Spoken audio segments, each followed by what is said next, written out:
Bismillah. Assalamualaikum warahmatullahi wabarakatuh. Innal hamdalillah nahmaduhu wa nasta'inuhu wa nastaghfiruh wa na'udzu billahi min syururi anfusina wa min sayyiati a'malina. May yahdihillahu fala mudilla lahu wa may yudlil fala hadiyalah. Asyhadu an la ilaha illallah wahdahu la syarika lah wa asyhadu anna nabiyyana qurrata ayunina Muhammadin sallallahu ala alihi wa sahabatihi wa sallaman tatsliman katsira. Qala Allah ta'ala fil Qur'anil Karim, a'udzu billahi minasyaitonir rajim. Ya ayyuhalladzina amanu taqullaha haqqa tuqatih wa la tamutunna illa wa antum muslimun. Ya ayyuhan nasu taqu rabbakumul ladzi khalaqakum min nafsin wahidah wa khalaqa minha zawjaha wa batha minhuma rijalan katsiran wa nisaa wattaqullaha alladzi tasaaluna bihi wal arham innallaha kana 'alaikum raqiba. Ya ayyuhalladzina amanu taqullaha wa qulu qawlan sadida yuslih lakum a'malakum wa yaghfir lakum dhunubakum wa may yuti'illaha wa rasulahu faqad faza fawzan 'azima. Amma ba'du, ma'asyiral muslimin, jamaah salat subuh Masjid Al-Ikhlas yang insyaallah mudah-mudahan senantiasa dimuliakan oleh Allah Subhanahu wa taala. Bersyukur kita kepada Allah Subhanahu wa taala di pagi yang mulia ini. Allah Subhanahu wa taala masih memberikan kesempatan kenikmatan kepada kita semua. Kenikmatan dimulai dengan diizinkannya kita dibangunkan oleh Allah Subhanahu wa taala dari tidur malam kita. Dan ini Bapak Ibu, nikmat yang paling besar, sampai-sampai sahabat yang mulia Ali radhiyallahu anhu ajma'in menakutkan tentang akan hal nikmat ini. Dalam salah satu athar beliau menyampaikan, hal yang paling aku takutkan manakala Allah Subhanahu wa taala menidurkanku di malam hari, namun di keesokan harinya Allah Subhanahu wa taala tidak memberikanku kenikmatan untuk dibangunkannya dari tidur di malam hariku.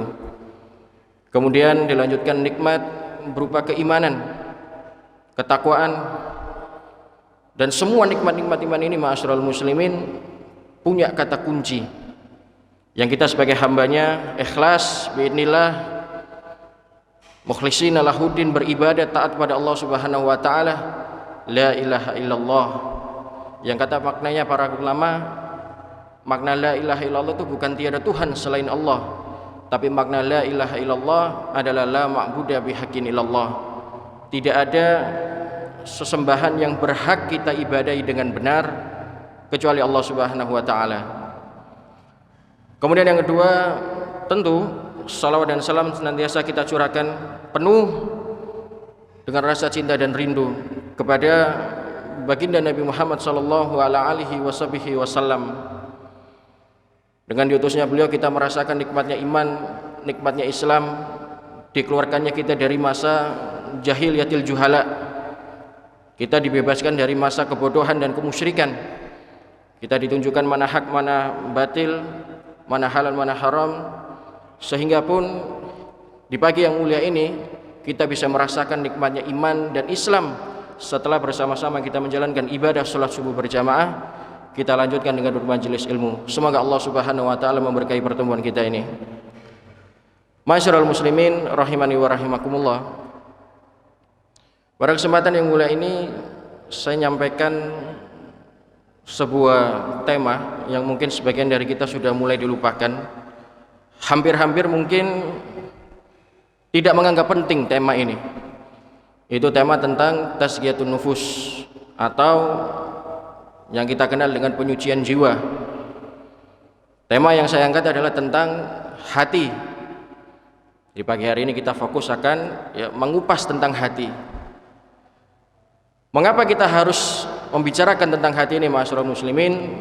Allah mengatakan yauma yanfa'u wala banun illa man atallaha biqalbin salim. Allah mengatakan, ma'asyiral muslimin, dalam Al-Qur'anil Karim, kelak pada hari kiamat tidak berguna lagi itu harta, tidak berguna lagi itu keluarga kita, istri, anak, ataupun status sosial yang pernah kita punya, ma'asyiral muslimin. yang kita bawa ke hadapan Allah Subhanahu wa taala illa man atallaha biqalbin salim, kecuali kita menghadap pada Allah Subhanahu wa taala dengan membawa hati yang bersih.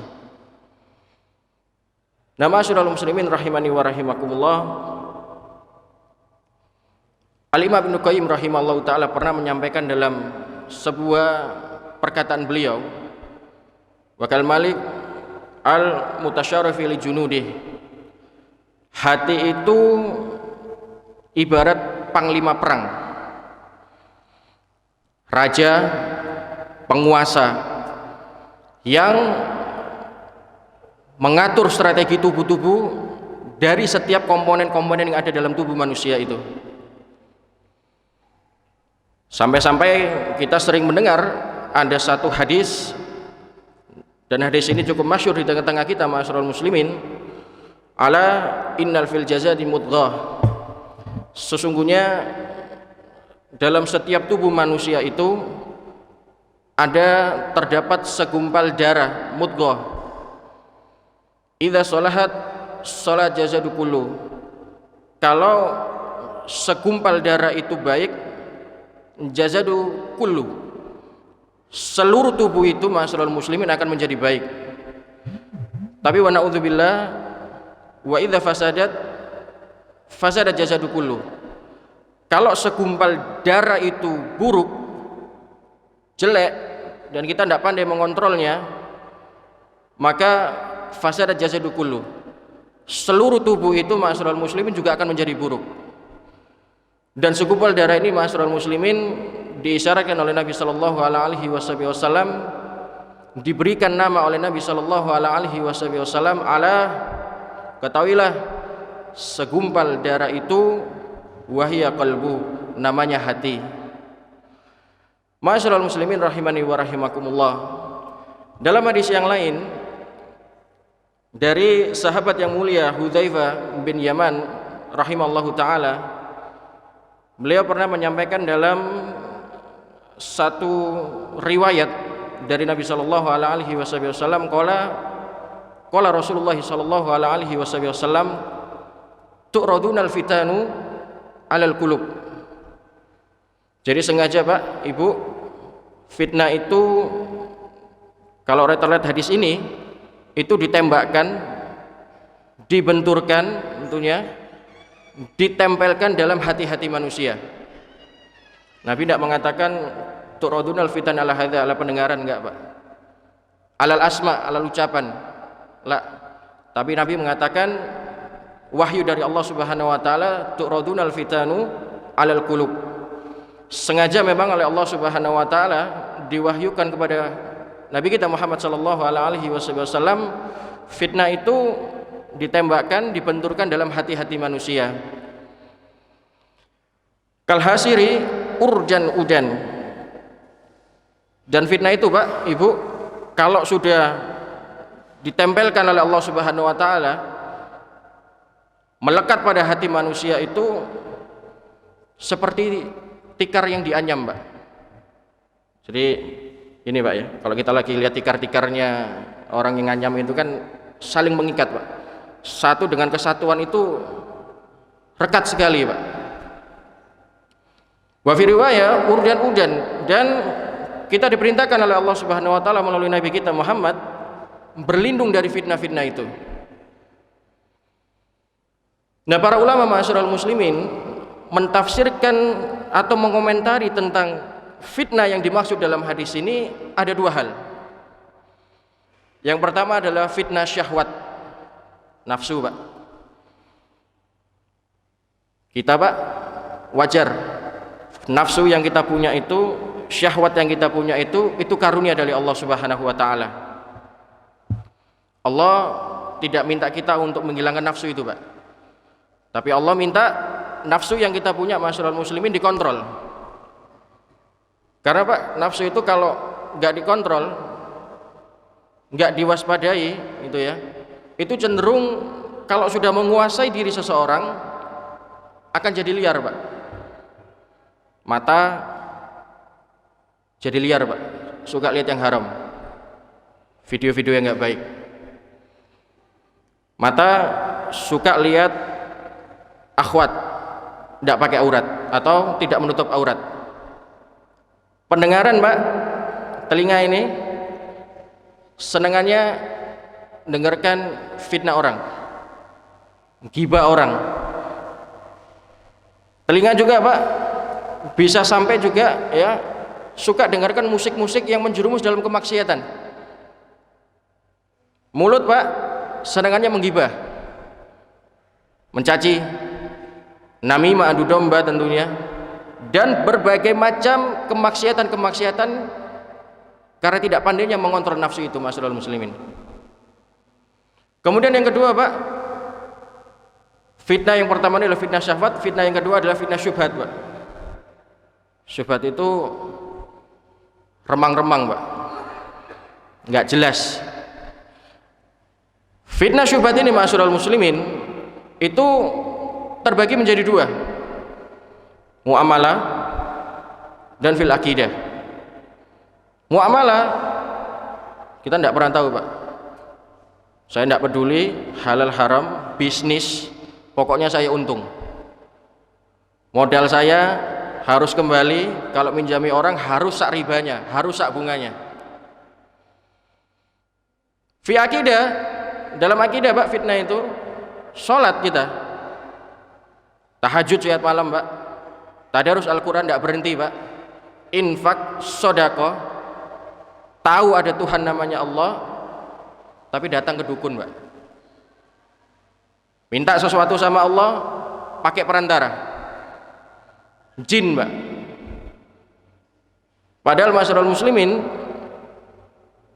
jin itu sesuatu yang harus kita imani keberadaan mereka, tapi tidak boleh gulu Pak, tidak boleh berlebihan. Makanya kalau kita mempelajari qada dan qadarnya Allah termasuk rukun iman itu Pak, kenapa malaikat itu Pak ditempatkan rukun iman yang kedua ba'da Allah, setelah Allah Subhanahu wa taala? Kata para ulama Pak, sengaja ditempatkan oleh Allah Subhanahu wa taala, harus kita imani yang kedua setelah Allah Subhanahu wa taala. Paling tidak Pak, kalau kita mengerjakan sesuatu beribadah kepada Allah Subhanahu wa taala seperti ini Pak, kita merasa enggak disaksikan oleh Allah Subhanahu wa taala, minimal Pak ada malaikat-malaikat Allah Subhanahu wa taala. Ma yalfidhu min qaulin illa ladaihi raqibun atid. Tidaklah Pak setiap ucapan, perbuatan anak cucu manusia ini masyaallah muslimin senantiasa diperhatikan dan dicatat oleh malaikat raqib dan malaikat atid. Itu fitnah syubhat, mulai dari fitnah muamalah tentunya atau syubhat muamalah, dan syubhat tentang fil akidah Pak. Nah ini paling bahaya Pak, ngakunya sholat gitu Pak ya, tapi seneng datang ke dukun. Ustadz ini bukan dukun, ini orang pintar, ini ulama, pakai jubah, pakai tasbih gitu Pak ya. Itu syubhat Pak.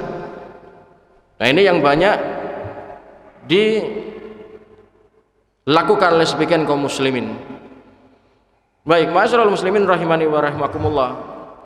Dua fitnah ini masyaallah muslimin, mulai dari fitnah syahwat nafsu tadi dan juga fitnah syubhat ini selalu menyertai hati-hati manusia.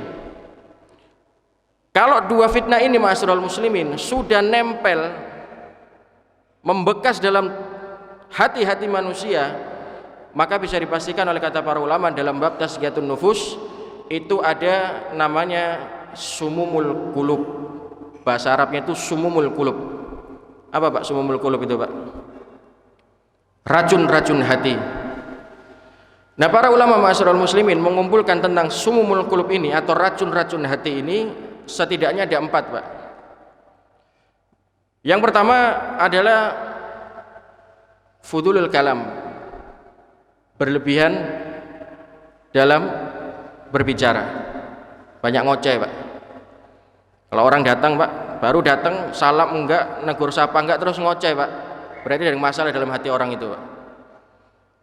Pak, kita berbicara itu boleh Pak ya, cuman Allah perhatikan Pak, Allah minta kita mengontrol nafsu kita dalam berbicara Pak, jangan berlebihan.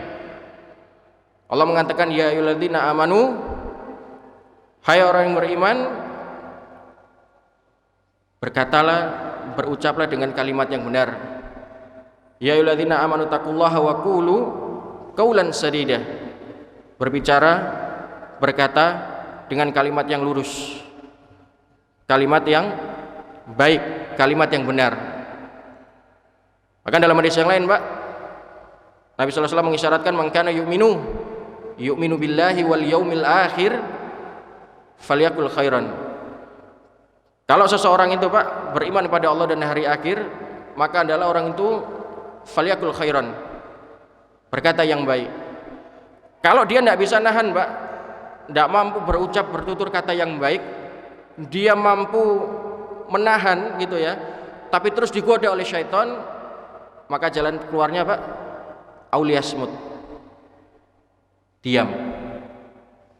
Nah, diam ini, ma'asyiral muslimin, sejengkal menyelamatkan seseorang masuk ke dalam api nerakanya Allah Subhanahu wa taala. Boleh, Pak, kita ngomong itu selama perkataan-perkataan itu yang baik. Saya, Pak, kalau sudah sampai bab ini, Pak, racun hati yang pertama ini, memang ini sengaja oleh para ulama-ulama tazkiyatun nufus kita. Silakan, Pak, kalau mau dilihat, dicek di kitab-kitab tazkiyatun nufus tentang penyucian jiwa, pasti akan dijumpai 4 racun hati ini, Pak. Dan selalu fudulul kalam ini, Pak, berlebihan dalam berbicara, ditempatkan racun hati yang pertama, Pak. Ini perkara yang nggak main-main, Pak. Persis, Pak, sama seperti yang dikhawatirkan oleh sahabat besar kita, Pak, Mu'adz bin Jabal radhiyallahu anhu ajmain. Mu'adz ini, Pak, dijuluki Nabi itu, dikasih gelar Nabi gitu, Pak ya, secara khusus sebagai faqih ummati, umatku yang paling faqih, ngerti, Pak, tentang ilmu halal haramnya Allah Subhanahu wa taala. Suatu cerita, ma'asyiral muslimin, ini bisa kita jumpai, Pak ya, hadis ini dalam hadis Arba'in Nawawi. Suatu ketika Nabi sallallahu alaihi wasallam mengutus Mu'adz ini, Pak, untuk berdakwah ke negeri Yaman. Riwayat ini sangat panjang, Pak. Jadi Mu'adz sebelum ingin berangkat ke Yaman untuk berdakwah, Pak, bahasanya Mu'adz itu pengin les privat, Pak, secara khusus pada Nabi. Menanyakan, ya Rasulullah, apa sih itu iman? Apa sih itu jihad? Apa sih itu muamalah? Ya, apa caranya sholat yang betul, berpuasa yang benar, berhaji yang benar? Ringkas cerita, ma'asyiral muslimin, ketika Mu'adz sudah mau berangkat, Pak, waktunya sudah mau berangkat, ilmu itu sudah gelontok dalam otaknya beliau, Pak. Sudah wis siap untuk berangkat, Pak. Tiba-tiba Nabi sallallahu alaihi wasallam berbisik pada Mu'adz sambil pegang pundaknya, ya Mu'adz, ala akhbiruka bimalaki dzalika kulli. Ya Mu'adz, mau enggak sih kamu saya kasih tahu satu hal? Kalau kamu pegang satu hal ini, niscaya kamu akan menguasai apa yang kamu tanyakan tadi. Islammu itu akan baik secara keseluruhan. Tentu, Pak, dijawab oleh Mu'adz. Qultu, saya jawab, bala ya Rasulullah. Apa sih yang engkau maksud? Dan satu hal apa yang menyebabkan kalau kita memegang Islam ini atau memegang satu perkara ini, Islam kita akan baik secara keseluruhan? Kemudian, Pak, Nabi SAW mengisyaratkan, Pak ya, sambil mengangkat tangannya menutup mulutnya, Pak. Ya Mu'adz, kuffah alaika hadza. Jaga ini. Nabi, Pak, nunjuk jarinya, tunjuk, jaga ini. Nah, Mu'adz bingung, Pak, apa hubungannya baiknya Islamnya seseorang itu dengan lisan ini? Apa ya Rasulullah? Sakilati umuk. Ya Allah Mu'adz, kasihan sekali ibumu tuh melahirkan dirimu. Semoga Allah Subhanahu wa taala merahmati ibumu. Lihat, Pak, kesimpulan Nabi dalam akhir hadis ini. Wahai Mu'adz, wa hal yakubun nas finnar ala wajhihim ila hasu alsinatihim. Ya Mu'adz, masa kamu tidak paham sih? Ini bahasa saya, Pak ya. Kok kamu tidak paham sih? Bukankah kebanyakan yang menyebabkan manusia ini yakubun nas finnar, masuk ke dalam nerakanya Allah Subhanahu wa taala, itu ila halsu alsinatihim, disebabkan karena tergelinciran lisan ini, Pak. Saya dulu, Pak, ketika baca di sini, Pak, subhanallah, akhirnya saya coba korelasikan dengan permasalahan kita yang ada ini, Pak, tengah-tengah kita ini. Ibu di belakang kalau ribut sama suami itu, Bu, saya rasa bukan karena suaminya tidak mau kasih jatah belanja bulanan, Bu, ya. Bukan juga karena mungkin suaminya ya suka mukul istrinya gitu, jiwit istrinya, tapi rata-rata, Pak, disebabkan karena komunikasi yang kurang baik. Pasti karena ini, Pak. Kita, Pak, jamaah bersama, Pak, ya. Tadi sholat subuh ngaminkan Al-Fatihahnya Ustadz kita, Ustadz Farid, bersamaan, Pak. Buka puasa, Pak, kalau bulan Ramadan kita berbuka puasa bersama, Pak. Tapi sekali waktu, Bapak, kita bisa jadi pecah. Karena apa, Pak? Karena kesalahpahaman lisan. Negara ini, Pak, kita saksikan kalau di media televisi itu, Pak, ya, bisa jadi isu nasional, gonjang ganjing, Pak, saling fitnah sana sini. Disebabkan apa, Pak? Karena salah satu pejabat publiknya, Bapak, tidak pandai mengontrol lisannya. Ya, Pak, ya, banyak kita jumpai, Pak, ya, statusnya sebagai seorang staf khusus presiden misalkan, tapi salah dalam menyampaikan suatu kebijakan presiden, jadi masalah se-Indonesia, Pak. Dan rata-rata, Pak, permasalahan-permasalahan yang terjadi di tengah-tengah kita, Pak, namimah, Pak, adu domba sesama jamaah ini, Pak, karena lisan. Menggunjing, mencela, menghina, mencaci maki, memfitnah karena lisan. Ada, Pak, karena pendengaran, Pak, karena penglihatan, Pak, semua karena lisan. Maka ma'asyiral muslimin rahimani wa rahimakumullah, berbicara boleh, Pak, boleh, tapi Allah minta kita mengontrol pembicaraan kita. Sehingga dalam salah satu hadis, Pak, setidaknya itu hanya 3, Pak, ya, karena sekarang ini lagi musim saling melaporkan karena delik hukum, Pak, ya. Maka pembicaraan pun, Pak, ada pembicaraan yang tidak punya delik hukum di hadapan Allah Subhanahu wa taala nanti, Pak. Karena kita harus ingat, Pak, kullu kalami ibni Adam, setiap pembicaraan, Pak, anak cucu manusia ini la lahu, tidak dibiarkan begitu saja, Pak, alaihi, nantinya pasti akan ditanya dan dimintai pertanggungjawaban oleh Allah Subhanahu wa taala. Maka dalam hadis, Pak, cuman hanya 3, Pak, pembicaraan ini tidak punya dalil hukum di hadapan Allah Subhanahu wa taala, tidak akan dituntut oleh Allah Subhanahu wa taala. Ilal bil ma'ruf, menyeru dalam kebaikan, wa nahyu anil munkar, lihat ada kemungkaran, Pak, sampaikan. Hukumi yang zahir, Pak. Orang kalau sudah iman, Pak, Islam, jangan dikorek-korek lagi. Wah, kafir ini sesat, jangan, Pak. Tapi bila ada kemungkaran kita sampaikan. Dan yang ketiga, Pak, wa zikrullah, senantiasa lisan ini, Pak, dipergunakan berzikir kepada Allah Subhanahu wa taala. Dan zikir ini, Pak, ala bidzikrillah tatmainul qulub. Kita, Pak, tadi selesai sholat berzikir, ya Allah, istighfar, mohon ampun pada Allah Subhanahu wa taala, Pak, itu dapat menenteramkan jiwa, Pak, hati ini. Itu yang pertama, Pak. Berbicara boleh, tapi ada batasan, Pak. Jangan melampaui batas. Itu racun hati yang pertama, fudulul kalam. Yang kedua, Pak, yaitu fudulut ta'am.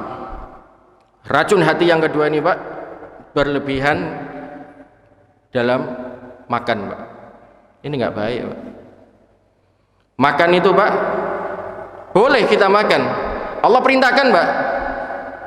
Apa, Pak, ayatnya, Pak, dalam Al-Quran itu? Ya ayyuhan nas, wahai manusia, kulu, makanlah, mimma fil ardi, yang ada di muka bumi ini, Pak. Tapi harus ada kontrolnya, Pak. Makan itu, Pak, dianjurkan, Pak, tapi harus dikontrol. Jangan berlebihan. Bagaimana, Pak, Allah ingin kontrolnya kita dalam nafsu kita ini, dalam perihal makan, Pak? Lanjutan ayat ini apa, Pak? halalan thayyibah. Halal Pak, jenis makanannya halal. Kemudian thayyibah, baik Pak. Ada yang halal tapi nggak baik Pak. Atau sebaliknya, baik tapi nggak halal juga nggak boleh Pak. Itu ada dokter Afif itu, dokter, beliau pasti tahu kan. Nggak semua Pak. Maka harus seimbang, halal dan juga thayyib, baik. Kalau salah satunya Pak, bahaya juga nanti. Apa Pak lanjutan ayat ini? Wala tattabi'u khutuwati syaiton. Kalau halal tapi nggak baik atau baik tapi nggak halal Pak, wala tattabi'u khutuwati syaiton. Maknanya Pak, kita masuk dalam jebakan-jebakan syaiton. Orang kalau banyak makan itu Pak, kata para ulama gitu ya, itu bikin malas beribadah Pak. Terlalu kenyang Pak ya. Makanya dalam sebuah hadis itu Pak ya, sepertiga itu untuk makan, sepertiga untuk ibadah, sepertiga juga untuk kita bernafas Pak. Ya Pak ya, untuk bernafas. Kalau berlebihan Pak, kekenyangan, waras-warasan ibadah. Saya kemarin hari Selasa Ibu ditanya sama ibu-ibu Pak kajian pagi itu, Ustadz, saya kalau ingin menjaga diri saya Pak dan keluarga saya, ku anfusakum wa ahlikum naro, saya takut Pak, saya dan keluarga saya nyemplung dalam api neraka. Boleh nggak saya di rumah saja, tidak beraktivitas gitu Pak ya, tidur aja gitu? Boleh Pak, kita tidur gitu, tapi dikontrol Pak. Tidur terus juga nggak baik Pak. Yumitul qulub, ngeraskan hati. Wa na'udzubillah Pak, sampai mematikan hati. Orang banyak tidur itu Pak, Ibu, tidak punya sensitivitas dalam hidup ini, tidak peka terhadap lingkungan kita Pak. Banyak tidur Pak, menyebabkan lalai dari berbagai hal. Malas beribadah, kehilangan begitu banyak kesempatan. Minimal Pak, kata para ulama itu, dia kehilangan begitu banyak pintu-pintu kebaikan. Seharusnya dia beraktivitas Pak, cari ma'ash ya, cari rezeki Pak di muka bumi ini, malas Pak, tidur. Wa ja'ala laila apa Pak? Libasa. Allah kalau waktunya beri kesempatan tidur, ya tidur Pak. Wa ja'ala nahara ma'asya. Allah kalau kasih kesempatan kita di pagi hari gini Pak, nanti karena ini hari Ahad Pak ya, mungkin besok hari Senin gitu Pak ya, bekerja Pak, jangan waktunya bekerja tidur. Allah berikan kesempatan itu Pak, tapi harus dikontrol Pak. Sebagaimana tadi makan berlebihan, malas kita beribadah Pak. Melakukan ketaatan itu akan malas, berat rasanya karena sudah terlalu kenyang. Jangankan untuk beribadah Pak, untuk bekerja pun akan malas nantinya Pak, apalagi beribadah kepada Allah Subhanahu wa taala. Makanya Pak, tidak disunahkan Nabi, tidak dianjurkan Nabi. Ini rahasia, kalau antum semua pernah atau mungkin sering Pak ya, kadang kalau subuh telat gitu Pak ya, rahasianya kata Nabi itu jangan makan di malam hari Pak. Sebelum tidur itu jangan makan. Kalau sudah perut kenyang Pak, malas kita untuk bangun subuh. Nah ini kontrol kita Pak. Makanya ini tadi dikatakan Pak, di saya muka dimai, Allah tidak minta kita hilangkan nafsu Pak. Tidak, nafsu itu karunia Allah Pak, memberikan kesempatan kita untuk eksis di muka bumi Allah ini Pak. Tapi tolong dikontrol, kalau bablas fatal Pak. Itu yang kedua Pak, fudulut ta'am, yaitu berlebihan dalam makan Pak. Kemudian yang ketiga Pak adalah fudulun nadhar, racun hati yang ketiga nih Pak, itu fudul nadhar. Fudul nadhar itu Pak berlebihan dalam melihat. Ini disebabkan tadi Pak, karena tidak pandai kontrol hati Pak, rusak hati ini, kena fitnah tadi itu Pak, akhirnya memandang yang berlebihan. Kita melihat boleh Pak ya, boleh, karena kalau kita berlebihan menimbulkan sesuatu yang mudarat Pak. Pernah dengar istilah ain Pak? Sihir ain itu pernah dengar nggak Pak? Ain itu Pak suatu penyakit ataupun sihir, dan itu kebenarannya ada Pak, disebabkan karena kita berlebihan memandang, lihat akhwat yang bukan mahramnya Pak, tidak pakai aurat seneng Pak. Orang kalau sudah senang melihat Pak, Ibu, Bapak, akan jadi indah rasanya pandangan itu. Kalau sudah berlebihan memandang, waduh, kacau Pak. Kita bisa berfantasi macam-macam Pak.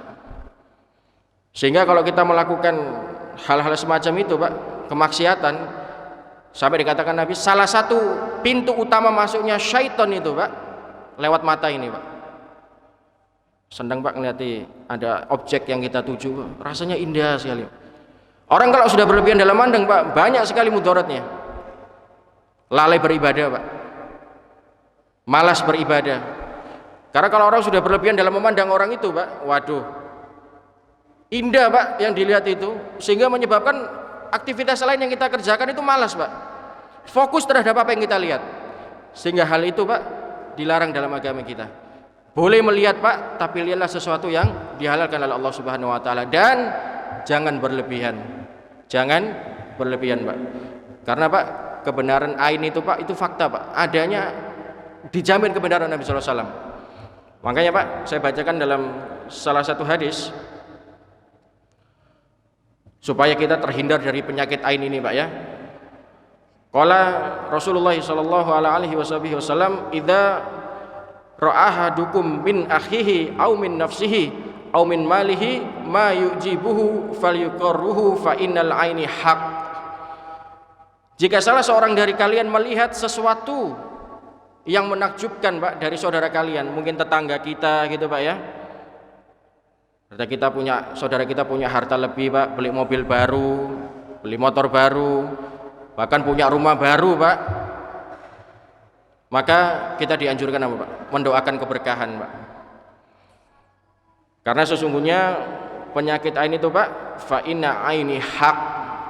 Penyakit ain itu Pak benar adanya. Kita Pak kalau berlebihan memandang tetangga kita gitu misalkan Pak ya, punya sesuatu yang baru, harta baru, setan masuk Pak. Apa? Terbisiki kita Pak. Ayo kita usaha sama-sama supaya bisa sama-sama punya mobil juga kayak orang itu. Nah itu bahaya Pak. Dan syaitan akhirnya Pak bukakan jalan, kasih angan-angan yang lebih. Syubhat masuk di situ Pak. Wes tidak peduli, ini bisnis muamalah ini apa caranya, halal haram pokoknya terus. Itu ain Pak. Jangan diremehkan Pak ya. Ini mungkin baru dengar Pak ya sebagian, tapi ini penyakit ini ada Pak. Penyakit ini sihir Pak. Bisa tanpa dikirim oleh orang, tanpa dikerjakan orang, bisa juga karena kita sendiri Pak. Itu tadi berlebihan dalam memandang tidak baik itu Pak. Lihatlah sepantasnya dan lihatlah secukupnya.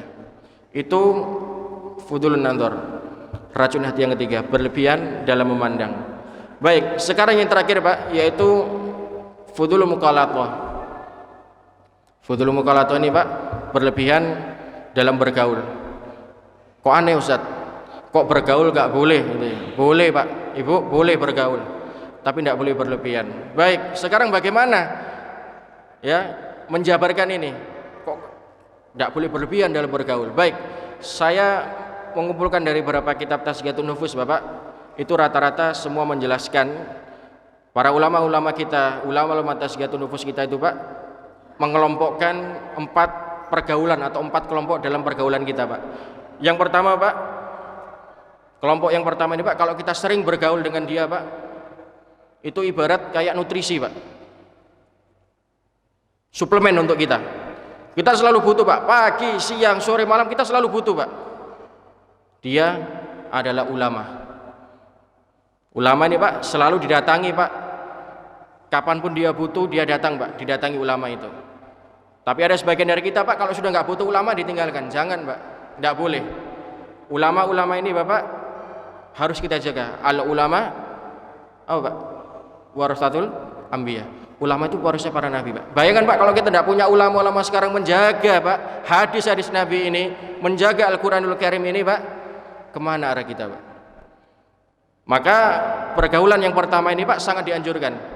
Kelompok yang pertama ini, karena kita diibaratkan seperti membutuhkan nutrisi Pak, banyak bergaul dengan mereka, para ulama. Ini kita dianjurkan sekali Pak. Kemudian kelompok yang kedua Pak, ini dikategorikan Pak ya, saya bahasakan sederhana, adalah kelompok yang profesional dalam muamalat. Nah kalau kita Pak, ini diibaratkan seperti obat Pak. Kita butuh kelompok-kelompok ini Pak dalam urusan muamalah, bisnis Pak. Ma'asyah. Kita butuh sekali Pak. Kita butuh Pak kalau dalam bisnis itu dipepet terus Pak. Relasi kita itu supaya Pak bisnis lancar Pak. Tapi kalau sudah nggak butuh ditinggal Pak. Nah ini tidak boleh Pak. Ini tidak sesuai dengan prinsip dasar Islam Pak. Apalagi kalau sama muslim Pak, saudara kita walaupun relasi kita tapi sama muslim wajib Pak. Muhammadu Rasulullah. Walladzina ma'ahu asyidda 'alal kufari ruhama bainahum. Sama muslim itu Pak, tabiatnya itu saling menyayangi Pak. Jangan cuma hanya ada kepentingan, kita datang Pak, kepentingan kita selesai, kita tinggalkan. Ini kelompok yang kedua Pak, kalangan dari profesional muamalat, para pebisnis Pak. Kemudian kelompok yang ketiga Pak, nah ini yang bahaya Pak, kelompok yang membawa kemudorotan.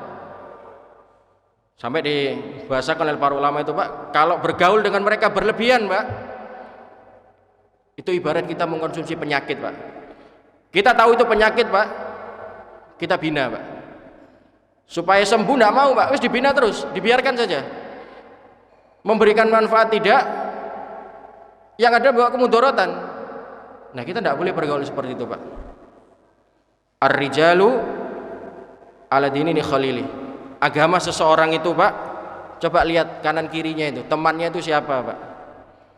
Pengaruh teman itu Pak sangat berpengaruh dalam pergaulan dan sangat berpengaruh dalam agama kita Pak. Makanya sampai ada hadis Nabi Pak dalam Riyadhus Shalihin itu, kalau diibaratkan kalau kamu pengen wangi terus itu Pak ya, apa Pak? Bergaul dengan orang yang jual minyak wangi Pak, kecipratan wanginya. Pengen soleh Pak, kumpul dengan orang-orang alim, kumpul dengan para ulama, ahli ilmu Pak, akan kecipratan ilmu itu. Nah kelompok yang tiga tadi Pak, tidak bawa manfaat atau minimal ya berteman yang wajar-wajar saja, malah bawa mudarat Pak, ngajak maksiat itu Pak ya. Tahu syubhat Pak, dibiarkan saja, diajak, wis gak penting. Ada bisnis gitu Pak, keluar bahasa, duh weman nih, ini gak diambil nanti diambil orang kafir Pak. Atau ya seakan-akan itu Pak gini Pak, kalau nggak saya ambil itu nanti bisa dimanfaatkan orang lain. Nah orang lain Pak nggak bisa ngontrol, dia merasa dirinya paling pandai Pak mengontrol Pak. Wah, ini bahaya sekali. Tanpa disadari dia yang terjebak dalam perangkap syaitan sebetulnya, merasa dirinya lebih pandai dalam menguasai dirinya. Nah ini bahaya Pak. Serta yang terakhir Pak, kelompok yang keempat, wah ini Pak, ini paling bahaya sekali. Kelompok ini Pak, kalau kita banyak berteman dengan kelompok yang keempat ini Pak, waduh wis rusak gitu Pak. Siapa Pak? Ahlul bid'ah. Bahaya Pak, bergaul dengan mereka itu Bapak, Ibu, itu ibarat racun Pak. Racun Pak, tahu ini racun kita makan, terus akhirnya jadi penyakit dalam diri kita. Karena Pak, kalau ahlul bid'ah itu Pak, jelas Pak ya, saya tidak membid'ahkan orang, tapi jelas dia ahlul bid'ah Pak. Kita temani Pak, bukannya kita dakwai malah kita teman, kita akrab dengannya Pak, ini bahaya. Karena ahlul bid'ah itu Pak, senangannya apa Pak? Sunnah Nabi dijadikan bid'ah Pak. Yang syubhat dijadikan sunnah. Nah ini bahaya Pak. Makanya Pak, sampai saya mengutip tentunya salah satu perkataan ulama terkemuka juga Pak, Sufyan Ats-Tsauri rahimahullahu taala. Beliau mengatakan al bid'atu ahabu ila iblis minal maksiati wal maksiatu yutabu minha wal bid'atu la yutaba minha. Bapak, Ibu, iblis itu Pak lebih senang terhadap pelaku bid'ah. Orang-orang melakukan bid'ah itu Pak, amalan-amalan yang dikerjakan Nabi itu lebih senang iblis Pak. Kenapa Pak? Pelaku bid'ah itu Pak kalau sudah nempel dalam hatinya Pak, nafsu dan syubhat itu susah untuk hilang Pak. Coba lihat orang-orang ahlul bid'ah itu Pak, diajak kepada agama yang benar ini tidak mau Pak, dirinya lebih benar kata. Kalau tanya mana dalil larangannya, ya akhi, agama ini sudah sempurna. Kalau antum mengatakan mana larangannya, kan baik, kan gitu Pak ya. kan nggak apa-apa itu Pak ya. Lantas apa yang tertinggal dari agama ini? Pak, kalau menganggap bid'ah itu baik Ibu, saya kasih analogi gini Pak. Tadi sholat subuh Pak, 2 rakaat. Kita nganggap subuh ini masih sehat kita Pak ya, semangat. Cuma 2 rakaat, kurang saya tambah 1 rakaat. Boleh nggak Pak?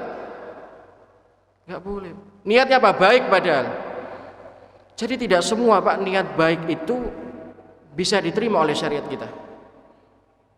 Sampai Imam Malik rahimahullah ta'ala mengatakan Pak dalam satu perkataan beliau, dan ini dinukil oleh Al-Imam Asy-Syaitibi dalam kitab Al-Intisam, man i'tada fil Islam bid'atan yaraha hasanah. Siapa yang berbuat bid'ah dalam ajaran agama Islam ini dan menganggap bid'atan hasanah, perbuatan bid'ah yang baik Pak dalam agama ini, apa Pak kata Imam Malik? Faqad za'amma anna Rasulullah sallallahu alaihi wasallam, maka dia telah menuduh Rasulullah sallallahu alaihi wasallam khana risalah, berkhianat terhadap risalah wahyu ini. Li'anna Allah ta'ala yaqul, karena sesungguhnya Allah Subhanahu wa taala telah berfirman, al-yauma akmaltu lakum dinakum wa atmamtu alaikum nikmati wa raditu lakumul Islam madinah. Pada hari ini Pak telah kusempurnakan agama untuk dirimu dan telah kuridhoi Islam sebagai agama. Sempurna agama ini. Fama lam yakun yauman dina fala yakun yauman dina. Apa Pak yang tidak menjadi syariat zaman Nabi sallallahu alaihi wasallam? Maksudnya zaman Nabi itu tidak jadi syariat. Fala yakun yauman dina. Hari ini Pak juga tidak menjadi syariat di zaman kita ini Pak. Ini yang harus kita waspadai Pak. Makanya tadi kenapa Pak? Iblis itu lebih senang terhadap perbuatan maksiat Pak. Kemudian dilanjutkan di situ, wal maksiati yutaba minha wal bid'atun la yutabu minha. Karena Pak, kalau orang melakukan kemaksiatan, Ibu, Bapak masih punya kesempatan untuk bertaubat. Dia sadar Pak maksiat, dia bertaubat. Qulu bani Adam, setiap anak cucu manusia ini masyaallah muslimin, khata'u wa khairu khata'ina tawabun. Siapa sih Pak kita tidak pernah punya salah itu Pak? Antum merasa suci dari saya, begitu saya enggak Pak lah. Kita nih Pak anak cucu manusia, anak cucu Adam nih sudah di garis bawah Nabi, pasti pernah berbuat salah. Tapi sebaik-baik orang berbuat salah Pak Ibu, wa khairu khata'ina tawabun, yang beristighfar dan memohon ampun kepada Allah Subhanahu wa taala. Wasari'u ila magfiratin min rabbikum wa jannatin arduhas samawati wal ard uiddat lil muttaqin. Bersegeralah kalian menuju ampunan Allah, niscaya Allah akan menyiapkan surga yang luasnya langit dan bumi dan disiapkan bagi orang-orang yang muttaqin, orang-orang yang bertakwa kepada Allah Subhanahu wa taala. Ibu, Bapak, itu 4 racun hati yang bisa kami sampaikan pagi hari ini. Sebetulnya panjang Pak ya, karena waktu kita terbatas. Subuh kita maju, ini sekarang sudah lewat syuruk. Saya kasih kesempatan Pak ya, silakan yang ingin ditanyakan atau ingin didiskusikan. Cukup ya Pak ya? Ya. Baik, demikian para jamaah sekalian, mudah-mudahan ada manfaatnya, membawa ibrah untuk kita semua. Semoga Allah Subhanahu wa taala istiqomahkan kita di atas iman dan Islam dan senantiasa memberkahi negara yang kita cintai ini. Semoga Allah Subhanahu wa taala segera menyangkat wabah Covid-19 ini, menerimanya seluruh amal ibadah saudara-saudara kita yang telah mendahului kita, dijadikannya para syuhada, serta semoga Allah Subhanahu wa taala menyembuhkan saudara-saudara kita yang saat ini masih terbaring sakit, dan semoga Allah Subhanahu wa taala istiqomahkan kita di atas iman dan Islam. Subhanakallahumma wa bihamdika asyhadu an la ilaha illa anta astaghfiruka wa atubu ilaik. Kurang lebihnya mohon maaf. Akhirul kalam. Assalamualaikum warahmatullahi wabarakatuh.